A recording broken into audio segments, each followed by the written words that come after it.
What up, y'all? It's your boy Shake back with another video covering WWE 2K26 on the Nintendo Switch 2.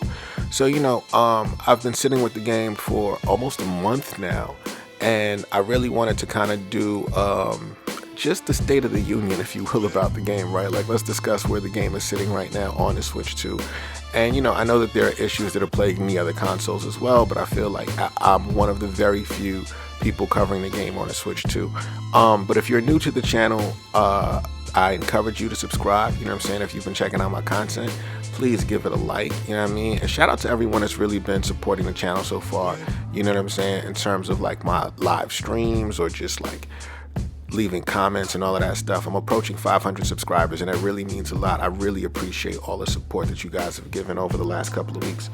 So, I wanted to just talk to you guys about where the game is 1 month removed from its launch. And, I decided to do an experiment, and I want to give you guys a little bit of context about what this experiment really was about.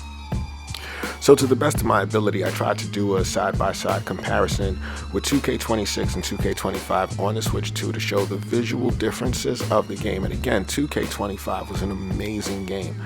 But one of the things that I've noticed, and one of my big issues, is that I still think that 26 has some performance issues on the Switch that weren't present. So as much as I could, I tried to create a controlled environment where I would choose two wrestlers at an arena that was available in both games, and just kind of show you guys what it looks like as much as I can frame by frame, which is why you're seeing Tamatanga, you know what I'm saying? And the first thing I'll say is, in talking about this game and being objective, we have to, well, at least I can't even say we, but for me personally, I think that this is probably the best the game has been in terms of just pure gameplay since Visual Concepts rebooted the franchise in 2K22, the one that had Rey Mysterio on the cover. I think they've iterated on the game so much that it's gotten to a point where they've added these little kind of flourishes that really enhance the gameplay. I think the new weapon physics are really dope, you know what I'm saying? I think the ragdolling, it makes the game a lot more fun when you're doing stuff like really crazy high spots. I think the weapon submissions, I think being able to do a waist lock from a front grapple that kind of opens up your move repertoire to all of your back grapples more easily is a huge game changer. I think being able to move your character around once you have them in a grapple and do a drive, so if you want to push them to the rope or if you want to push them into the corner, it's much easier to do any of your moves, whether those are signatures or finishers or just regular moves. And so I feel like you get to experiment a lot.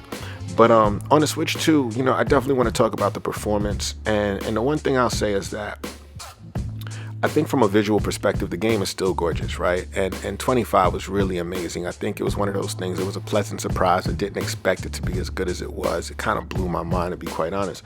And as you guys can see, I think that in 26, they've definitely improved the game in a lot of ways. But I would ask you, if you really stick around for the entire video, to really pay attention to the right side of the screen, which is 2K26. I mean, one of the things that you'll notice is that it seems like the textures in general look a little bit richer. You know what I'm saying? Obviously, the lighting has changed quite a bit. And one of the most noticeable things that you'll see is that, there's a lot more visual clarity in the game, right? Like in WrestleMania 41 or 42, whatever stage this is, you'll see that the signage is much clearer. You can see the WrestleMania sign much better on 2K26. Just it's legible. And obviously the blur effect that they put on the audience isn't present in 26. But I think that these visual flourishes, and I'm not certain, I am not, you know what I'm saying, I'm not a game developer, you know what I'm saying, so I can't say what it is. I wonder if this comes at the expense of performance, because if you look at the game on 26, while it runs at 60 frames per second, I noticed that during very specific moments, when there's ever a move that you do, you know what I'm saying, and you get a camera cut and it kind of zooms in, there's the frame rate drop, which was present in 25. To be clear, the game ran at 60 frames per second, but for any cutaway, it would drop to 30 frames per second. However, the transition was so smooth and so quick that it wasn't really noticeable.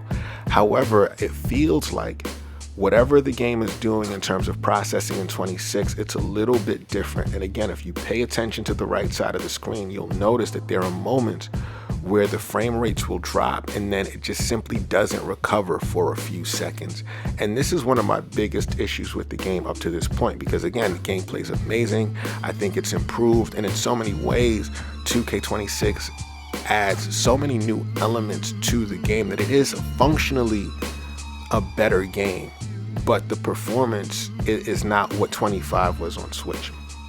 So, it's one of the things that I've noticed quite a bit. And while I do think, the game is better, I feel like that impacts how much fun I'm having in certain moments. And one of the things I've done to mitigate this issue is I've just kind of turned off camera cuts now because I can't play with them. And I don't know why this happens. I don't know if it's been optimized for Switch 2. I'm really hoping that we get a patch that really stabilizes it so that it runs more closely to 2K25 did, or at least the way 2K25 did. So that's one of the big things, right? So here we are now, and last week, surprisingly, we got a new patch. We got patch 1.05, and I believe that dropped on Wednesday. When it dropped, at least I didn't get wind of any patch notes. I didn't see 2K release any patch notes on the Switch version because the other consoles are currently at 1.06. And one of the things they did note in the press release or the rollout for that patch is that, they were saying that there's going to be a big patch that addresses multiple fixes in 1.07. So, I can't really say what that patch had in it, but to my surprise, the following morning, what I did recognize, and I did a live stream about this, is that the cross-platform community creations was officially live on Switch 2. And that was another thing that was really bothering me, that the game had launched, it was promised, it said we would have cross-platform community creations, and it took us damn near 3 weeks to get it. And, so far it's been fun. I've been downloading a ton of cars from like a lot of the community members who are actually, I guess, internet famous in the game, for creating fantastic cars. And, I've downloaded a Kenny Omega, I've downloaded the Legion of Doom and Owen Hart and all of that stuff, and it's really cool. However, this is also not working as it should. One, because right now, as it stands, we don't have all of the community creations. And I know that there was a conversation, or it's been said, that Nintendo is going to be doing additional moderation, so it might take a little longer for the things to populate. But since Wednesday, there has not been an increase in the number of cars that, or at least the number of pages that have shown up on the Switch when you go to community creations. It's sat at 244 since they turned on cross-platform communications, and I find it hard to believe that no one has uploaded anything to the game since. In fact, I know that there are lots of creators uploading things. On Twitter, I've seen it. One of my favorite creators, Dr. Gorilla Nuts, he just uploaded an Al Snow head. If you're an ECW fan. And he's a fantastic creator, but we don't have access to that yet. Also, one of the other lingering issues that came along with the cross-platform community creations, as much as I love it, is that the image uploader has not been working. Now, when you go on 2K's website, you can still upload your images. It is just not populating when you go to Image Manager. I've uploaded quite a few images over the last couple of days. I see it on the website, but when you go to Community Creations and Image Manager, there is nothing on incoming. So it seems as if they've turned on one feature, but then turned off another. And again, I don't know who's managing this stuff, but please, we gotta get this fixed because it's just not cool. I really love the fact that we have cross-platform community creations. It's definitely like enhanced my experience of the game exponentially. The fact that I can get like a really quality Legion of Doom in the game now, or I can get a Kenny Omega that's super awesome, or a young Chris Jericho.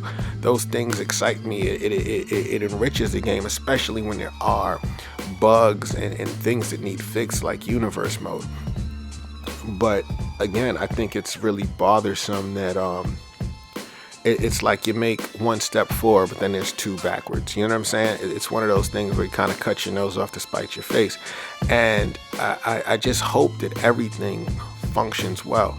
My hope is that since 2K has made an announcement about this new CM Punk Persona card, that since they're adding in a new model, we're going to get a new update for the game, and maybe that's going to be 1.07, which is going to have feature parity with the other consoles. Who knows? I can't call it. But that's one of the big things. And you know, again, as I'm showing you guys, like, I want to go back to the performance thing, because you can see the frame rate drops even in Brock Lesnar's entrance. It's kind of odd that when you do the side by side, you know, there's these moments where you just kind of see the frame rate drops, and it's noticeable. It's noticeable, and I don't know why it's happening. I don't know what happened in the porting process or in this conversion to Switch 2 this time around, but you know, I think it is negatively impacting the gameplay, and I would really hope that 2K, before it's all said and done, before, you know, the next major patch, or with the next major patch, we get a performance and stability fix on Switch 2, because I think that that's one of the major things that's plaguing the game at this current moment in time. You know, I don't think that I should have to turn off camera cuts. Like, obviously it's a preference, but when I think about the presentation mode, and even when I think about spectate mode, which they've made such a huge deal about, right? Spectate mode is kind of a derivative of the cutaways and the big moments in a match where you get to kind of see the different camera angles. So when I'm playing, I actually enjoy that stuff, but when I see the frame rate drops, it really is just kind of takes me out of the moment. But you know, and one of the other things that I've noticed when looking at 25 versus 26, and again, this is preferential, it's all subjective, 25 seems to just have an overall brighter look to it, you know, and I think that there are going to be people who like that look more than 26, and that's cool, you know what I'm saying? Like, for me, like, that, it's one of those things that is so small or marginal. Like, I don't have any direction on it. I think the game, the models themselves, it looks fantastic. I feel like the lighting is great. You know what I'm saying? It's an immersive kind of game. But again, even in just looking at these side-by-side shots of John Cena's entrance, in 26, you can see the frame rate drops. And I just don't know what's happening. Again, I'm not Digital Foundry, you dig? So I don't know if this is something around frame pacing, and I don't have, you know, a counter that can kind of show what the frame rate is specifically, but it is just noticeable to the naked eye. And I would really hope that, you know, this gets fixed, because even in this moment in 26, when I did the reversal, you're seeing that it's just that there are frame rate drops. It is not running at a smooth 60 frames per second. And I don't know if this is maybe because of the stage, and I've suspected for a little bit that it could be some of the stages, maybe the lighting on the stages that's causing this. But either way, you know, the game still has a long way to go, right? Like, 2K have begun addressing stuff. I've seen Brian Mazik, who's over at My Faction. He's talked about some of the changes that are going to be coming. No more casket matches, thankfully. But I also hope, like, you know, they remove the cooldown so people can grind for MFP, because if we're in a world where all the Persona cards are just going to be locked away by collection set rewards, which are really difficult to get, it's gonna kind of kill that mode for me. And I'm a big My Faction guy. On the channel, I would do lots of pack openings last year, and it's because I was able to grind. You know what I'm saying? Like, you don't want to spend money on a game when you've already spent anywhere from $70 to $150. But you know, I just wanted to come and kind of discuss where the game is on Switch 2 for those of you who have been checking out the game or who've been checking out my content. Is it a game that I would recommend? Yes. But really, like, we're almost a month removed from the launch, and it still has a long way to go. It has a long way to go in terms of its predatory practices. It still has a long way to go in terms of performance, and even in cross-platform community sharing, although I'm very happy it's here. But if you've enjoyed this video, y'all, as always, please consider giving it a like, subscribing to the channel, and as always, I appreciate y'all. Peace.